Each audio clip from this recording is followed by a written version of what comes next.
Okay, gonna go with a different setup. This is the iRange.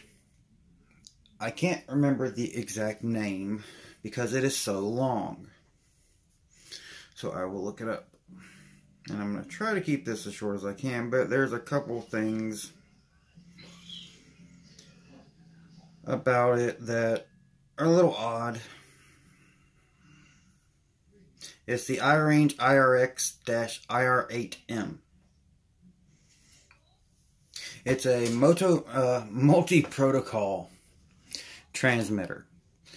Basically, I would see this as someone who has a buttload of toy drones, toy quads, whatever you want to call them, a Proto X, a Tiny Whoops, anything like that, and they just want one transmitter to control all of them. That's what this thing does. It has like 60 different protocols, sub-protocols under that. Like the quad that I ended up, first we bought this and she started learning. My fiance's learning. That's what this is for. I have my Spectrum DX7S that I fly with, and I absolutely love it. Yeah, and I'm flying these. Personally, the micro, I would trust this with because, I mean, as long as you don't go too far. This puts out 100, you can actually choose the milliwatts of it. I'll turn it on. And when you first turn it on, you'll notice a screen and then deviation will come up. That's actually a weird little thing. Because with these toy quads, when you plug it in, it starts flashing and saying, hey, I'm in bind mode. Well, when you turn this on, it immediately does the bind setup and you're connected, so you don't have to go in every time, select the protocol, and initiate it. So that's a big plus. I mean, it controls fine. I personally couldn't see really, maybe the team, I will say I like the design of the sticks and how it's set up and everything. I will say that's very comfortable. The gimbals are not the highest quality. There's actually a gimbal mod you have to do to recenter it. So take that. Some don't have it. Some I'm not sure exactly.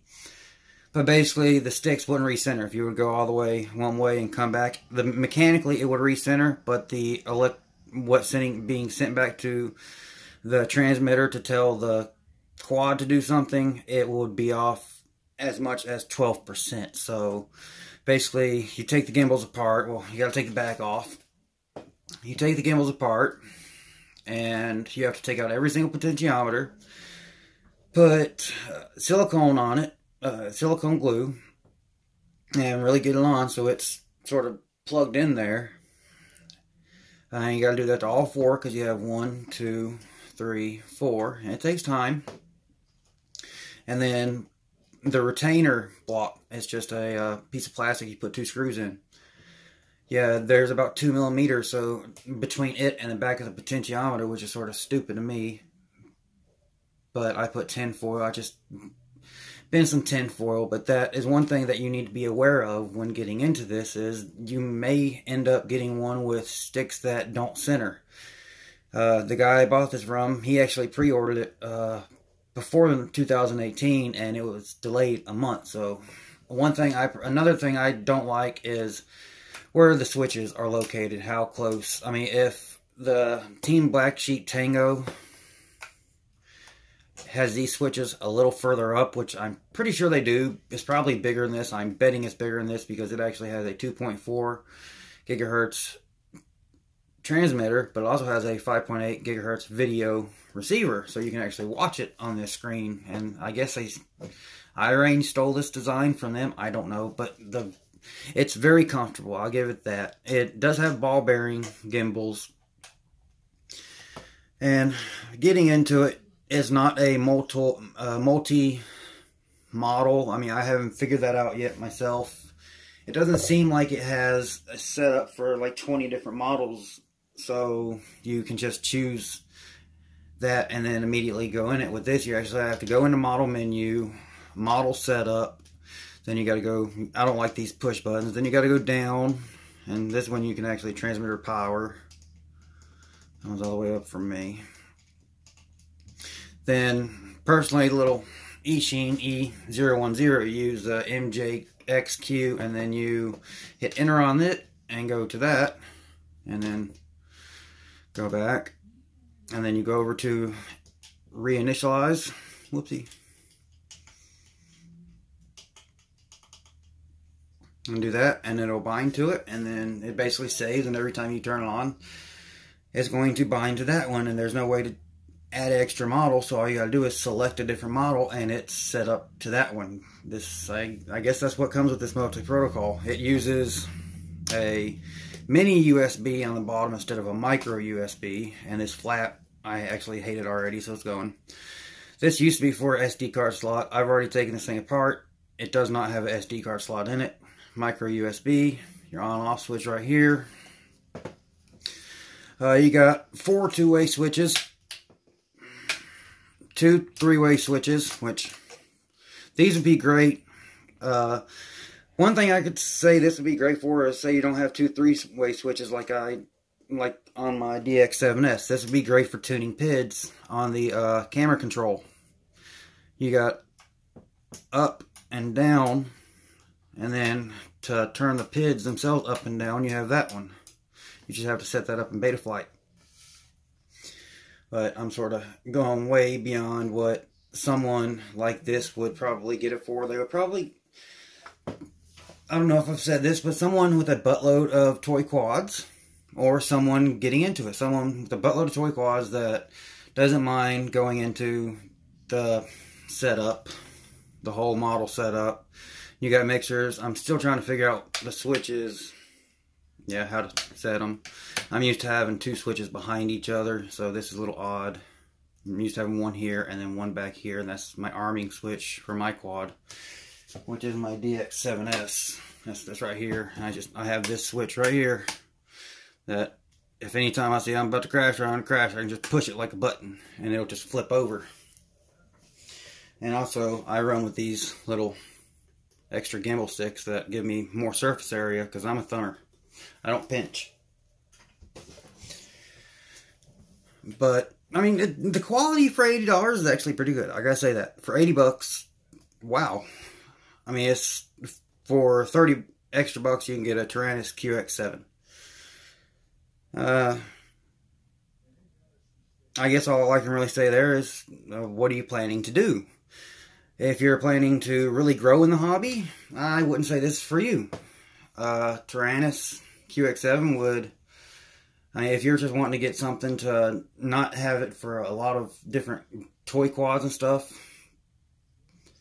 but you're wanting to actually get into quads themselves, like these, I would say go with the Taranis. Personally, I like Spectrum, maybe the DX6. But around that price point, you're not going to get everything in this, that all the different protocols basically for for 80 bucks. That is pretty damn cheap. But it does suck that when you get it, you pretty much have to immediately take it apart and fix it. But it's good looking. I mean, it looks like a regular controller. The antenna, it comes out, it's not this. It just comes out and sort of routes down the back. That's another reason I really wouldn't trust this, because I wouldn't trust the range on this for my life. But yeah, that's pretty much it. And your trims are a little odd. This would be your roll trim. This would be your pitch trim. And then your yaw trim and your throttle trim. So that's a little odd, but I guess putting it down where your thumb is going to be instead of having to reach for it. Maybe, I don't know. But I will say my fiance's having to get used to this. I've always had one around. Of some sort. I started out with a DX4. So, one's always been around. I eventually got the DX7S because I knew I was going to want to get more into flying. But then I really got into surface. She wasn't really interested in that. And then I got back into quads, and now I'm doing FPV, and she liked that. She just never really said anything. And she's actually getting decently good at flying this. For a beginner, that's been maybe put 10 packs through it since we've had it, because it only comes with a 1 damn battery. We ordered 5 more and a charger. Just gotta wait for it to get here.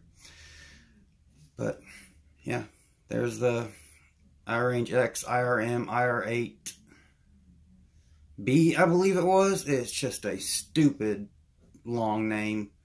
I don't know why they gave it such a long name, but yeah, if you got a bunch of toy quads and you only want one transmitter for it, this would be great. If you're a starter and you want to get into quads and you also have these type of quads, great reason to have it, so you can do both protocols with one transmitter instead of having to use those cheap little toy transmitter. You actually have a actual transmitter. I mean, yes, they have the module for the Tyrannis series, and I think Futaba has, some old Futabas had a place where a module could be inserted.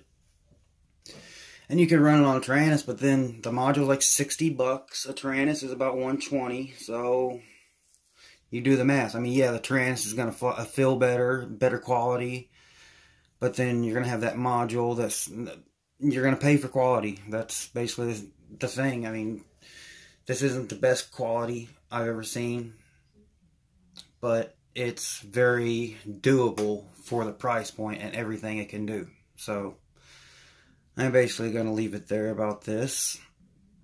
Any questions, I can send links to people who need to. Oh yeah, this is the battery that comes with it, 4 AA's. I did a lipo mod. I already modified it and put a 2S lipo in it, and I actually cut out some of the side so it fit.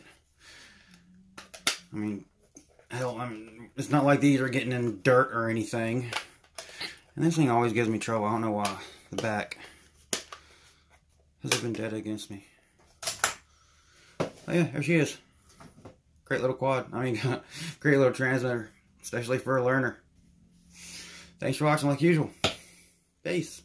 One thing I forgot that I left out is, okay, how do I find out what protocol is for what? Well, get out your phone. Google. This is my fiance's phone, by the way. Mine is recording a video. Deviation. Whoops.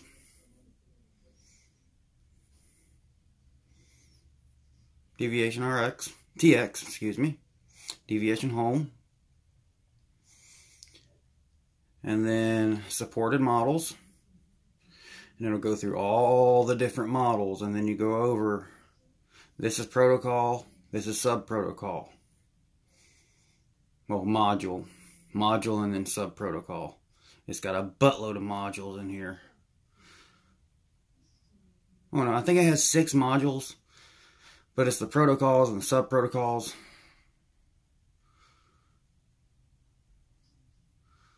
So yeah, that's how you get, that's how you find out, and then you go to model setup.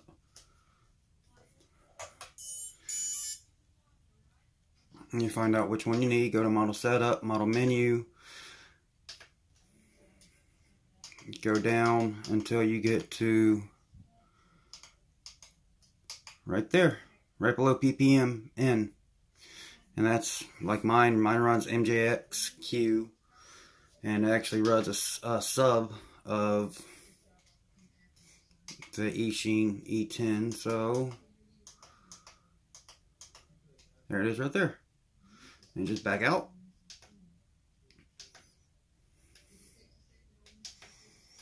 Back completely out. Take your quad. Plug it in. I'll go back in here real quick. And go over to reinitialize. And it's, what the, I probably know what's up. Yep.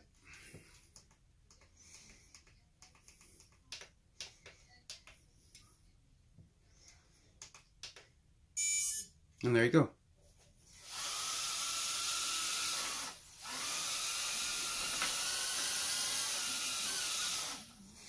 And that's how it's actually done. So that's how you get to all the protocols. and bind to your quad. So yeah, like usual, thanks for watching. Peace.